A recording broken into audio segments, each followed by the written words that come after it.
Sí es entonces importante recordar que la adoración a Dios es diaria, es continua. Eh, ahora, ni el sábado ni el domingo son días de adoración. Los judíos, incluso en la actualidad, aceptan que las personas pueden reunirse cualquier día de la semana para tener clases, para estudiar la Torá o la ley, las escrituras en general. Y eso no significa día de adoración, significa simplemente que estamos haciendo un estudio y punto. Todos los días deben de ser días de adoración. El sábado entonces se convierte en día de reposo para que nosotros podamos admirar y bendecir la obra de nuestras manos, regocijarnos en la semana que terminó y decir, gracias Padre por todo esto que me diste. Y el día domingo, pedir a Dios, llevando todas nuestras devociones. Decíamos en la clase pasada que somos la única iglesia que tiene una revelación que nos dice que podemos reunirnos, o más bien que debemos reunirnos en día domingo.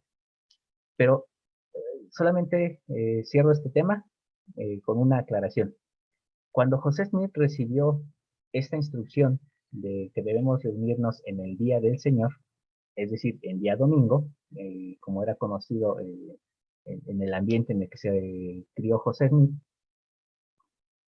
eh, los servicios de la iglesia no se hacían en domingo, se hacían entre semana, generalmente los lunes. Entonces, cuando fue hasta este momento que se recibe la sección 59, cuando entonces se empiezan a hacer ya de forma continua los días domingos, pero no es día de adoración. Dice la escritura, es el día que se te ha designado para rendir tus devociones al Altísimo, eh, es decir, todas nuestras ofrendas, llámese desde las materiales como el diezmo, ofrendas de ayuno, hasta las espirituales como eh, nuestras reunión sacramental, que precisamente es llevar nuestros pecados al altar y pedir perdón por ellos. Entonces, esto es la parte ritual que pertenece a nuestra liturgia, pero la adoración es todos los días. Hermana Jacqueline. Nada más un comentario, hermano. En un principio también la iglesia no eran las reuniones todas juntas, todas las clases. Se iban en distintos horarios y creo que también otros días entre semanas para escuela dominical o así. Eso es lo que me platicaba mi mamá de tiempo atrás, que era así las reuniones antes. Así es.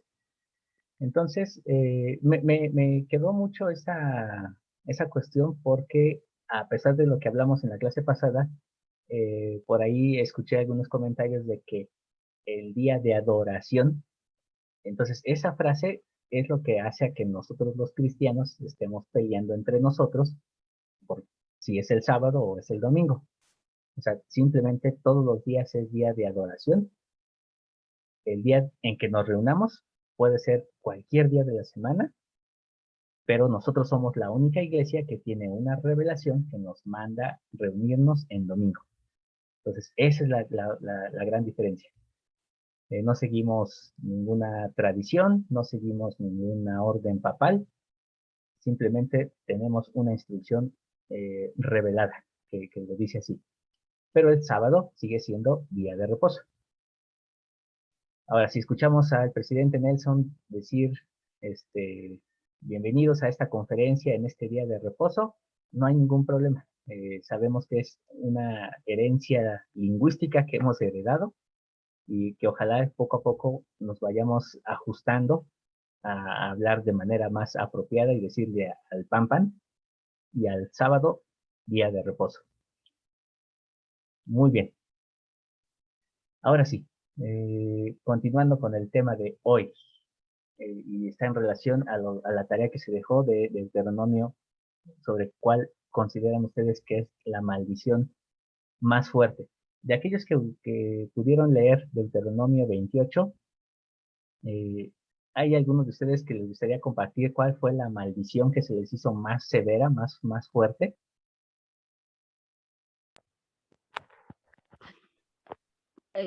Perdón, yo, hermano, lo leí como 3 veces y todas las maldiciones que pone ahí son demasiado fuertes. Es que de veras, no, o sea, por más que quise y lo leí, lo escuché, y lo leí, lo volví a escuchar, este, para mí todas se me hicieron demasiado fuertes. Y es que si llevamos todas las bendiciones que Él nos da al pie de la letra, junto con los mandamientos, como siempre lo ha dicho, o sea, pues ya las maldiciones es consecuencia de lo que no hacemos, de las transgresiones que hacemos de alguna o de otra manera.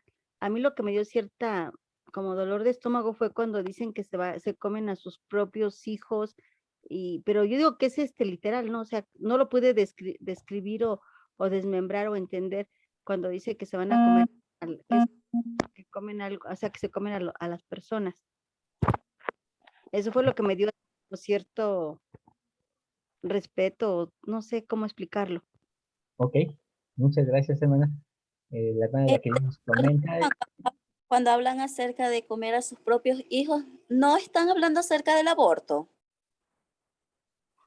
eh, Podría considerarse que sí, pero llegó a ser algo literal. En la época de la destrucción de Jerusalén por los romanos, eh, la- se- el historiador Josefo describe que las madres judías se comieron a sus hijos para que no los mataran los romanos, e incluso algunos propiamente por hambre. Entonces sí llegó a ser algo literal de comérselos. Pero sí, parte de ello es el aborto. Oh, ya.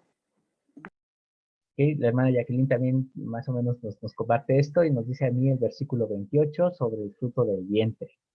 Sí, es algo muy fuerte, ¿no? Y bueno, esto es porque de todas esas maldiciones, que más adelante veremos que en realidad se pueden tornar para bien, pero todas esas maldiciones son el resultado de una sola, y esa es la gran maldición que nosotros debemos de conocer, que desafortunadamente en el mundo del cristianismo no la conocemos, no se enseña. Y es la razón por la que el cristianismo sigue sumergiéndose cada vez más en esta maldición. Pero antes de entrar a ello, vamos por partes. Por favor, ¿quién me ayuda a leer lo que está en el cuadro rojo? Yo le leo. Por favor. ¿Qué es apostasía? Pararse lejos, tomar distancia, estar a la distancia, desertar, alejarse de la verdad, actitud y acción voluntaria. ¿Es completamente voluntaria la apostasía? Muchas gracias, hermana. Muy bien, entonces la palabra apostasía viene del griego y eh, tiene estos significados, ¿no? Pararse lejos, tomar distancia. Era algo que se usaba, era una palabra que originalmente se usaba en el ejército griego, y que se refería a los desertores. Los desertores eran los apóstatas. El apóstol Pablo fue quien empieza a usar este término a aquellos que eran desertores del evangelio. Y bueno, decíamos, bueno, dice aquí que por definición, pues esto es algo voluntario. Yo decido desertar y ponerme a la distancia de algo. En la iglesia decimos que un apóstata o la apostasía en sí es alguien que se aleja de la verdad, alguien que de manera voluntaria decide tomar distancia de lo que es verdadero y entonces cae en apostasía. Pero todas las iglesias manejan este concepto. Cualquiera que sea un detractor o un desertor de determinada congregación se convierte en un apóstata. Pero viene una pregunta interesante. Dice, ¿es completamente voluntaria la apostasía? Es decir, ¿realmente yo decidí alejarme de la verdad? Y bueno, esto es algo que podría parecer un poquito ilógico, porque muchos diríamos, pues sí, o sea, yo decido alejarme de la verdad. Antes de pasar a la respuesta, vamos a ver el siguiente cuadro, el cuadro en azul, para saber qué es una maldición. ¿Quién me ayuda, por favor, a leer el cuadro azul? Si gusta yo, hermano. Por favor. Ok, déjame ponerme los lentes. Dice, ¿qué es maldición? En español es mal. Decir no significa pronunciar mal, sino pronunciar el mal y está asociado a difamar, mentir, insultar, chismear. En este sentido, la maldición se oye. En este sentido, la maldición se oye. Tiene el mismo significado en hebreo.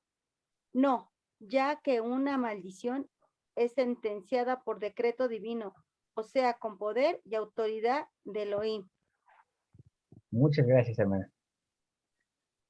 Entonces, cuando usamos el término maldición, en español tiene ciertas características. Nos dice que está asociado a difamar, mentir, chismear, insultar. Entonces, no podríamos decir que una maldición viene de Dios en este sentido.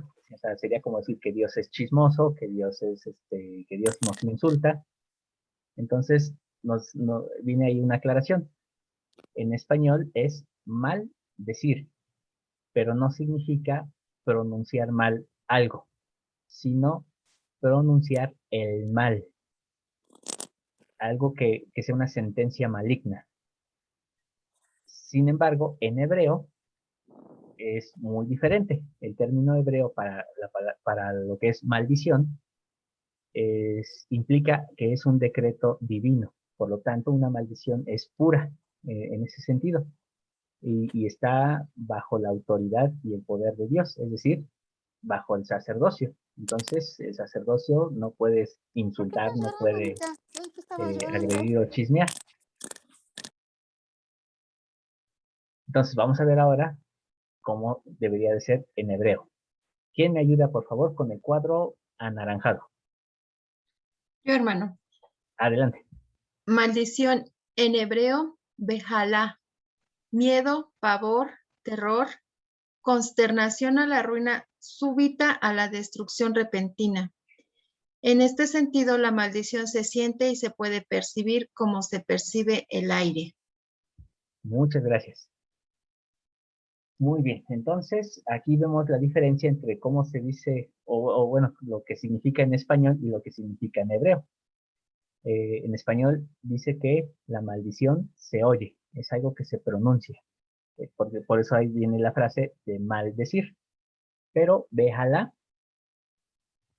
se refiere a una sentencia de una destrucción repentina y, y es algo que se siente, es algo que está en el ambiente.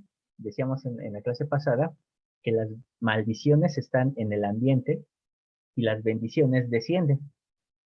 Entonces, de hecho, cuando ustedes quizá han tenido alguna experiencia en la que han entrado a algún lugar donde no se siente un ambiente espiritual, donde hay un ambiente de tensión, donde hay un ambiente hostil, incluso hasta de temor, y se siente, es algo que se percibe en el ambiente, porque así son las maldiciones. Y en este caso es una maldición que produce pavor, terror, el miedo a la destrucción repentina. Y esa destrucción es lo que se describe en Deuteronomio de capítulo 28.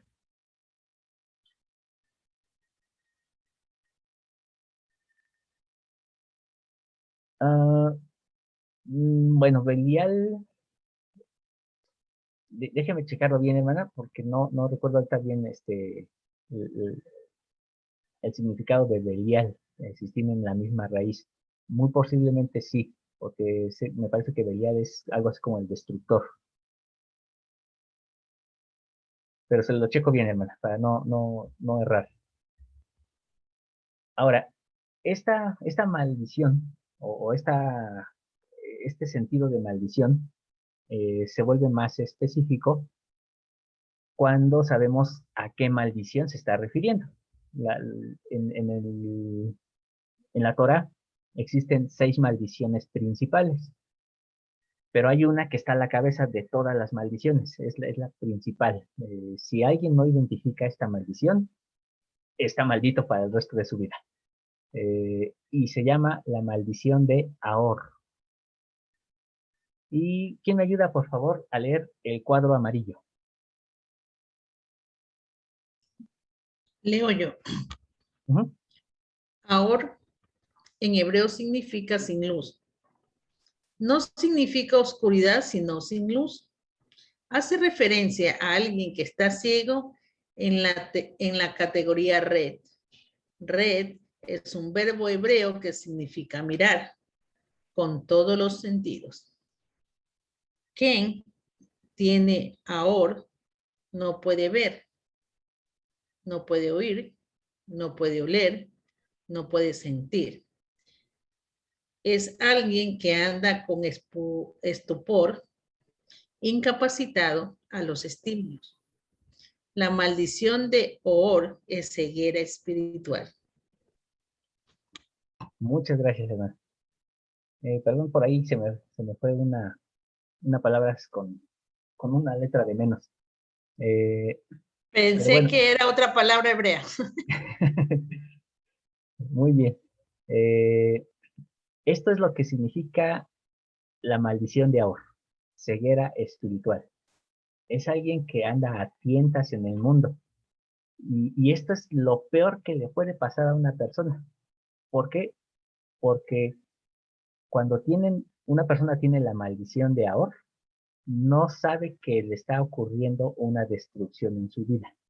No sabe en qué momento perdió el sentido de su existencia y va derechito a la ruina.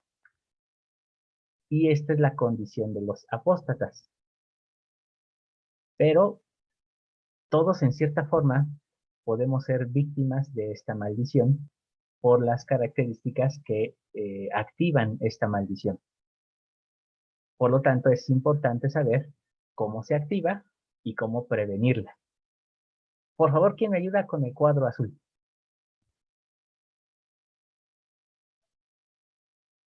¿Puedo otra vez yo? ¿Sí? La maldición de Ahor es un decreto que está en el mundo desde los días de Adán y se activa por chamas, palabra hebrea que se interpreta como violencia, codicia e iniquidad, y chamas se origina en Ayin, Ara, mal de ojo, ojo del malvado, el deseo del malvado. Como decreto, viene de Elohim y sirve como un cerco de protección en el mundo contra lo que es maligno. Bereshit 12:1-3. Esta maldición se ejecutó en los días de Noé a través del diluvio. Muy bien. Ahí viene una escritura que es Bereshit capítulo 12, versículos del 1 al 3, es decir, Génesis.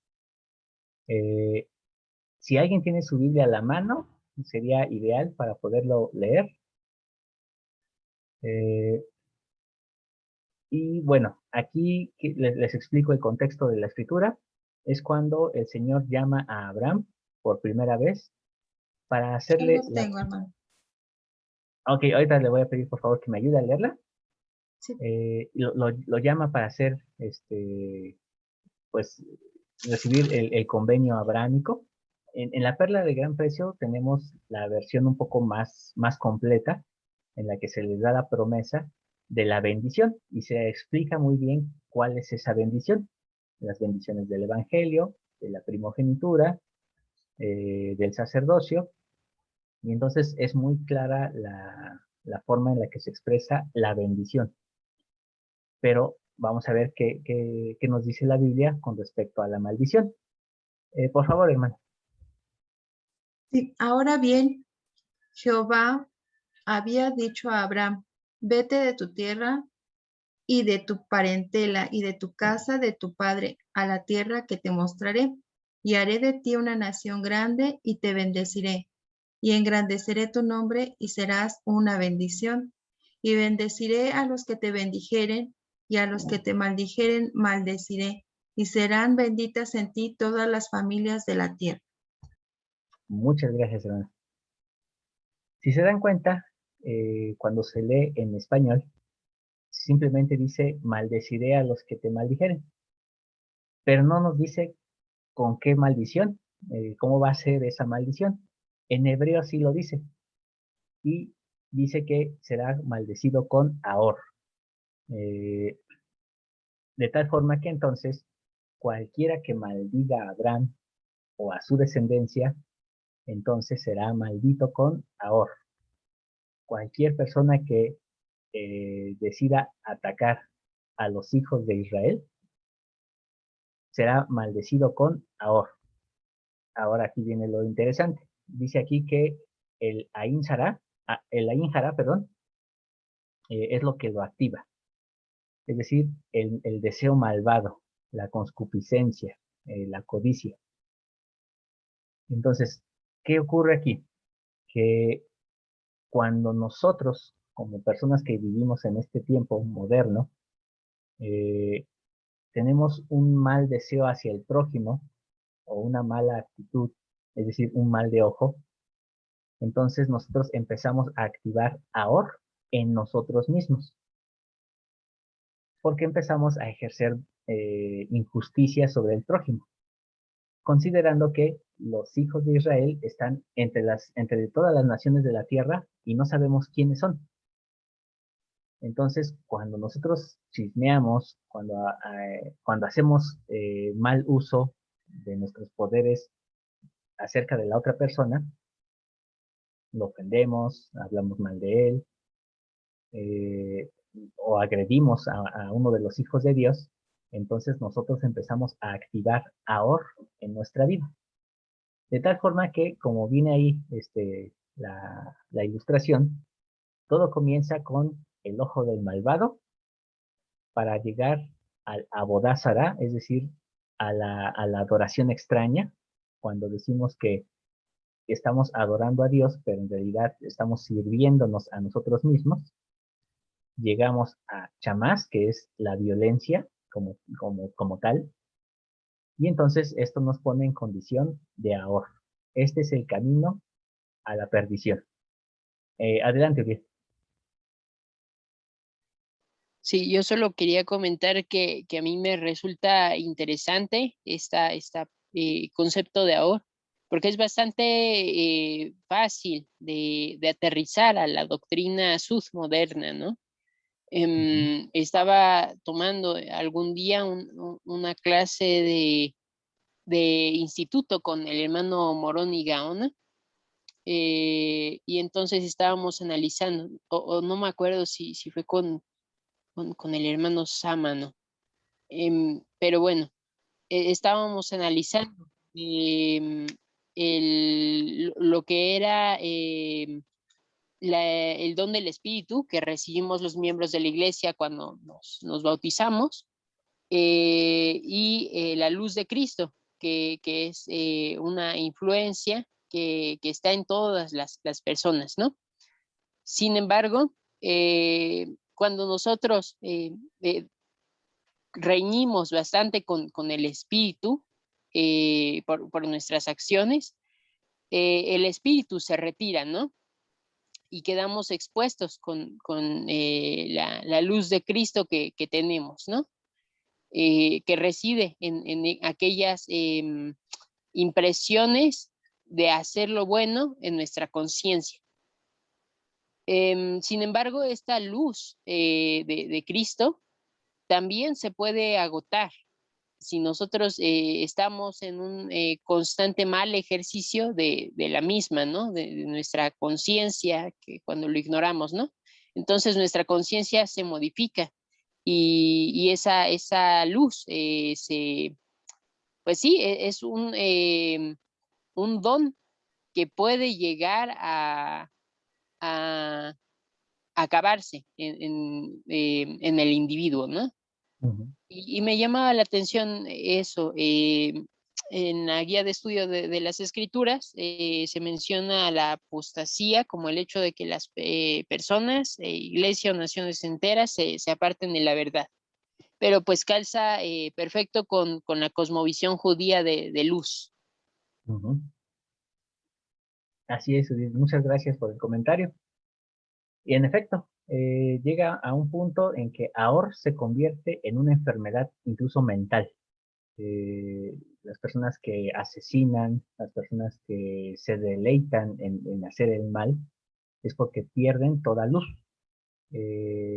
Lo que en psicología se conoce como los psicópatas, es prácticamente el fondo del ahorro. Y bueno, ahorita se nos va a acabar el tiempo de la sesión y cierro de una vez la sesión para ya solamente regresar con la conclusión de la clase de hoy. ¿Sale?